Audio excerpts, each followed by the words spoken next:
오늘 우리에게 주시는 하나님의 말씀은 마태복음 13장 31절에서 32절 말씀입니다.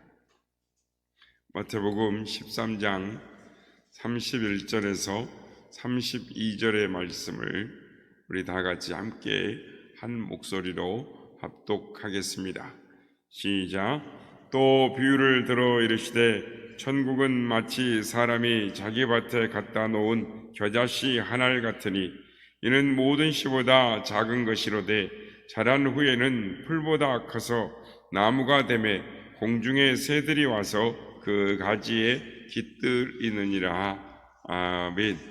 할렐루야. 오늘도 우리와 함께 하신 주님을 찬양합니다. 그리고 예배를 통해 주님께서 말씀하신 이 겨자씨의 비유의 의미를 깨닫고 그 삶을 그 의미를 우리의 삶에 적용하며 살아가는 우리 모두가 되시길 예수님의 이름으로 축복합니다.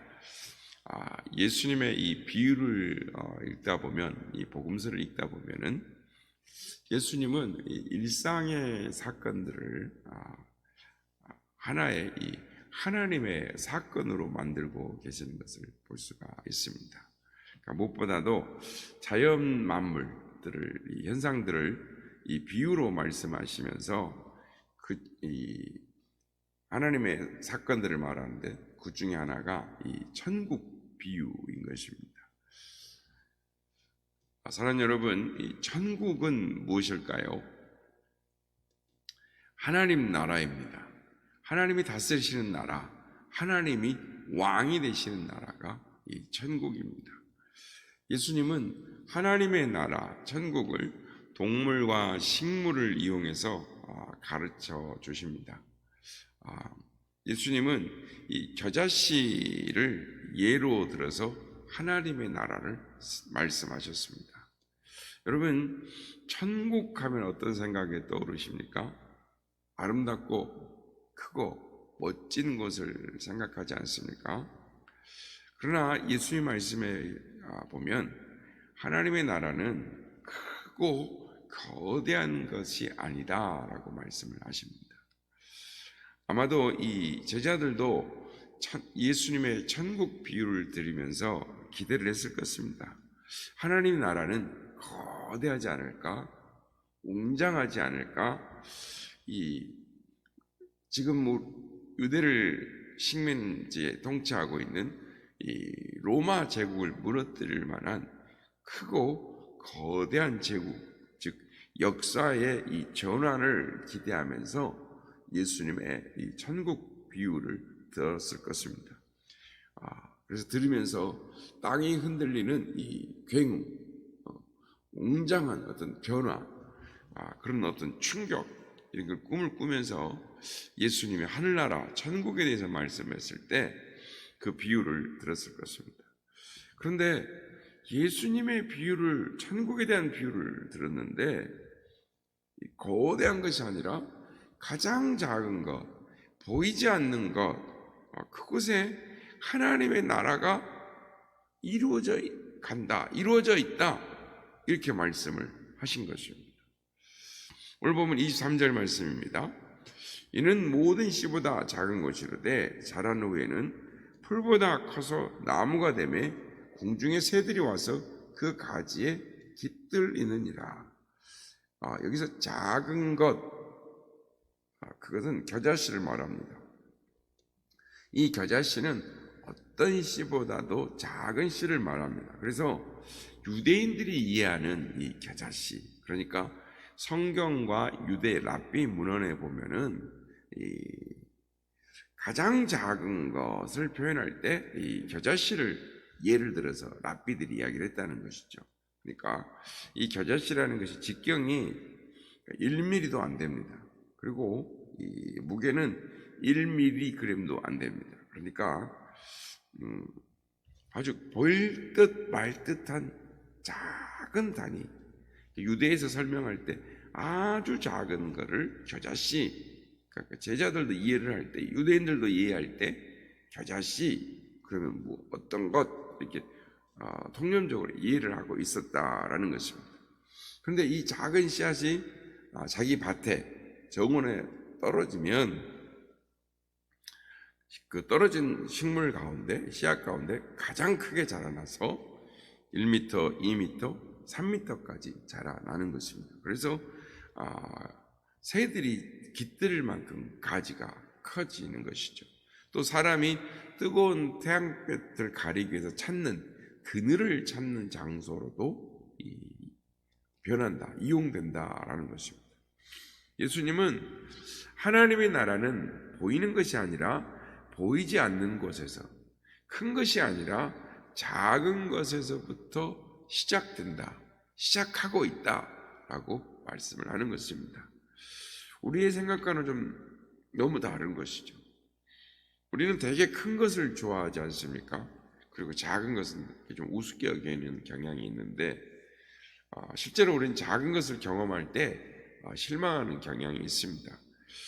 더 큰 것, 더 많은 것, 더 높은 곳을 향해 달려가는 우리의 이 본성적인 것이 있거든요.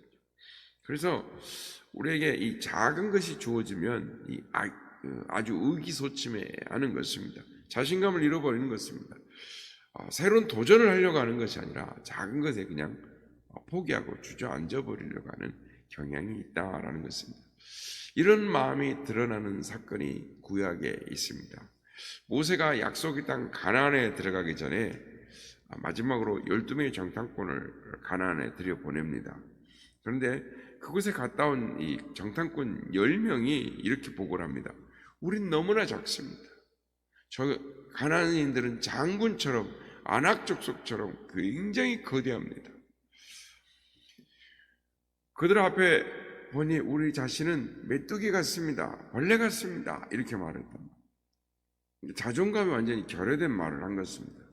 작은 것에 묶이니까 스스로가 아무것도 아닌 별 볼 일 없는 것처럼 생각하게 되었다라는 것이죠. 그런데 여러분 기억하십니까? 예수님은 이 땅에 작은 자로 오셨다라는 것입니다. 하지만 예수님 안에, 그 안에 무엇이 있었습니까? 약속이 있었습니다. 말씀이 있었습니다. 하나님의 생명이 있었습니다. 그래서 예수님은 겨자씨를 말씀하시면서 나도 작은 것에서부터 시작하고 있다, 시작한다 라고 말씀하시는 것입니다. 나는 하나님이지만 별 볼 일 없는 피조물, 인간으로부터 시작한다 라고 말씀하는 것입니다. 그리고 작은 자들, 연약한 자들, 고통받는 자들을 끌어안으셨습니다. 여러분, 우리 안에 예수님의 생명이 있을 때에 변화가 시작되는 것입니다. 예수님이 이 땅에 오셨을 때 예수님을 바라보면서 누군가가 이렇게 말했습니다. 저가 무슨 하나님의 나라를 이룬단 말이냐? 미쳤다, 돌았다. 무슨 선한 것이 나사렛에서 나오겠냐라고 말을 했습니다. 조롱했습니다. 그러나 예수님은 그것을 감수하셨습니다. 그리고 작은 것에서부터 하나님의 역사를 이루어내셨습니다. 또한 작은 자들을 통하여 하나님은 이 땅에 교회를 세우셨습니다. 놀랍지 않습니까? 그 작은 것에 무엇이 들어있길래 그런 변화가 일어난 것입니까? 놀라운 역사가 일어난 것입니까? 그 안에 생명이 들어있기 때문입니다. 작은 것 자체로의 의미가 없습니다. 그 안에 생명이 있다라는 것입니다. 생명이 있기 때문에 변화하기 시작하는 것입니다. 마태복음 17장 20절에 보면 예수님이 이 사실을 말씀을 합니다. 만일 너희의 믿음이 겨자씨 하나만큼만 있어도 이 산을 명하여 여기서 저기로 옮겨지라 하면 옮겨질 것이요 또 너희가 못할 것이 없으리라 라고 말씀합니다. 작은 꿈, 작은 노력, 작은 정성, 작은 사랑, 작은 헌신이 위대한 역사를 이뤄낸다라는 것, 만든다라는 것입니다. 그 안에 하나님의 말씀이 있고 약속이 있고 하나님의 생명이 있을 때 그렇게 된다라는 것입니다. 그래서 예수님은 말씀하실 때 이 겨자씨보다 큰 이 모래와 같은 믿음이 너에게 있었다라면, 아니 겨자씨보다 더 작은 너에게 먼지만한 믿음이 있었더라면 이라고 말씀하시지 않고 아무리 작아 보여도 작은 것이라 할지라도 그 안에 생명이 있으면 하나님의 능력, 역사의 변화가 일어난다라는 것, 그것을 강조하고 싶으셔서 겨자씨를 예를 들어서 설명을 하신 것입니다. 생명은 어떤 것입니까? 변화하는 것입니다. 정지된 것이 아닙니다. 생명은 성장하고 성숙의 과정으로 들어가는 것입니다. 그래서 겨자씨는 볼품없는 거지만 그것이 자라나게 되면 공중의 새들이 깃들일 만큼 커지는 것입니다. 이 자라나는 것, 변화되는 것, 이것이 예수님의 생명이 갖는 큰 특징인 것입니다. 그렇습니다. 우리가 부모가 되어서 자녀를 키울 때에 제일 큰 걱정이 무엇입니까? 아기 때는 자라지 않을 때, 먹지 않고 성장하지 않을 때 걱정인 것입니다. 고통인 것이죠.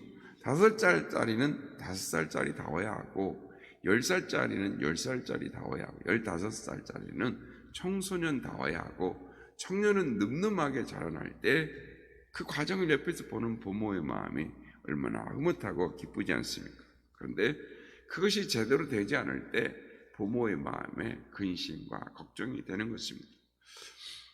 하나님은 우리에게 예수님의 생명을 부어주셨습니다. 그런데 여기 한 가지 하나님의 근심과 걱정이 있는 것입니다. 우리의 신앙생활에 변화가 없을 때인 것입니다. 연륜이 오래되었습니다. 그런데 성장하지 않고 성숙해야 되는데 변화가 없으면, 처음 자리에 머물러 있으면 하나님은 근심하시는 것입니다. 그러니까 집사가 되고 권사가 되고 장로가 되고 목사가 되었는데 변화가 없다면 하나님이 얼마나 마음을 아파하시겠습니까? 슬퍼하시겠습니까? 예수님을 믿으면서도 이런 사람들이 있습니다. 나는 변하지 않아. 마음을 다 굳게 잡는 사람들이 있죠. 예수님을 믿으면 변화되어야 됩니다. 바뀌어져야 하는 것입니다. 나의 생각을 내려놔야 하는 것입니다. 마치 스펀지가 물을 빨아들이듯이 하나님의 말씀을 빨아들여야 하는 것입니다. 나를 보호하고 있는, 감추고 있는 방어막을 부서뜨려야 하는 것입니다. 그래야 성장이, 변화가 있는 것입니다. 그렇습니다. 생명의 씨앗은 큰 바위로 부서뜨리는 것입니다. 마찬가지로 예수님의 생명이 내 안에 있을 때 나의 고정관념과 나의 옛 성품과 나의 옛자리의 모든 것들이 부서지는 능력이 말씀 안에 생기는 것입니다. 그렇지 않으면 그 생명은 죽은 것입니다. 말씀이 작동하지 않는 것입니다. 그렇습니다. 예수님의 생명은 실제하는 힘인 것입니다. 우리 안에 생명이 있습니까? 겨자씨 같은 믿음의 생명력이 우리를 이끌고 있습니까? 바라기는 오늘도 우리 안에 예수님의 생명이 있음을 깨닫고, 하나님의 나라는 작은 것에서부터 시작한다라는 걸 깨닫고, 오늘도 우리 안에 주어진, 우리의 삶 가운데 주어진 작은 것 하나부터 하나님을 의지하여 하나님의 말씀과 약속과 능력을 의지하여 나아갈 때에 오늘도 예수님께서 약속하신 겨자씨의 비유, 하나님의 나라, 하나님이 다스리고 하나님이 통치하시는 그런 나라가 우리의 삶 가운데 이루어지게 될 줄로 믿습니다.